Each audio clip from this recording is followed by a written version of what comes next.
మిమ్మల్ని ప్రాధేయపడి వేడుకున్నా, నేను ఎక్కడికైనా వస్తాను, అవసరం అనుకుంటే మీ దగ్గరకైనా వస్తాను. జోగి రమేష్ తప్పు చేస్తే ఏ శిక్షకైనా నేను సిద్ధంగా ఉన్నానని చెప్పేసి పదే పదే అడిగితే,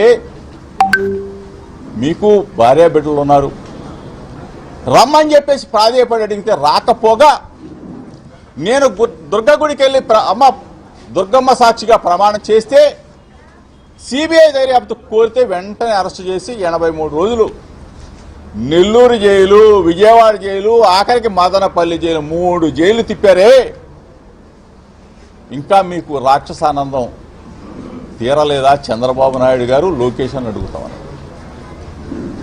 అంటే ఏం తప్పు చేశానని చెప్పేసి మీరు అంటే బలహీన వర్గాల పక్షాన నేను మాట్లాడటం తప్ప, వైఎస్ఆర్ కాంగ్రెస్ పార్టీ జెండా పట్టుకోవడం తప్ప, ప్రజాస్వామ్యంలో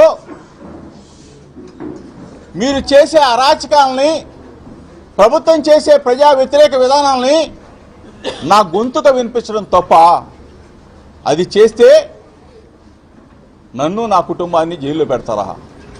మొట్టమొదట 2 నెలలకే అకారణంగా అన్యాయంగా అమెరికాలో ఇంజనీరింగ్ చేసి అక్కడ ఉద్యోగం చేస్తున్న నా కొడుకుని ఇక్కడికి ఎలక్షన్స్కి వస్తే అరెస్టు చేసి అకారణంగా 2 నెలల నుంచే మీరు ప్రభుత్వంలో అధికారంలోకి వచ్చే 2 నెలల నుంచే స్టార్ట్ చేశారే. అంటే మేము రాజకీయాల్లో ఉండకూడదా? మేము మాట్లాడకూడదా? ఇది రాజరిక వ్యవస్థ అని అడుగుతా ఉన్నా. ఎక్కడికి వెళ్ళిపోతా ఉంది? 83 రోజులు మీరు నన్ను నిర్బంధించి చాలక, జైలు జీవితం అనుభవించింది చాలక, నేను నిన్నగాక మొన్న ఏం మాట్లాడా? మీడియా మిత్రులందరూ కూడా నేను మాట్లాడిన వీడియో క్లిప్పింగ్స్ అందరూ కూడా ప్లే చేయండి. నేను అన్నకూడని మాట్లాడాను అన్నానా చంద్రబాబు నాయుడు కానీ, లోకేష్ కానీ? నేనేం మాట్లాడా?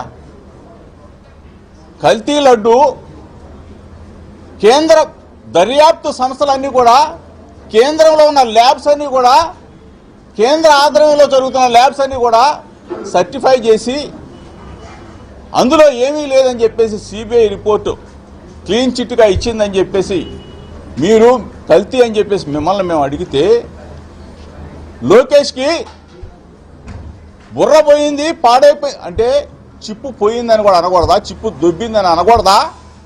అంటే ప్రజాస్వామ్యంలో మీరైతే నరికేస్తాం, పొడి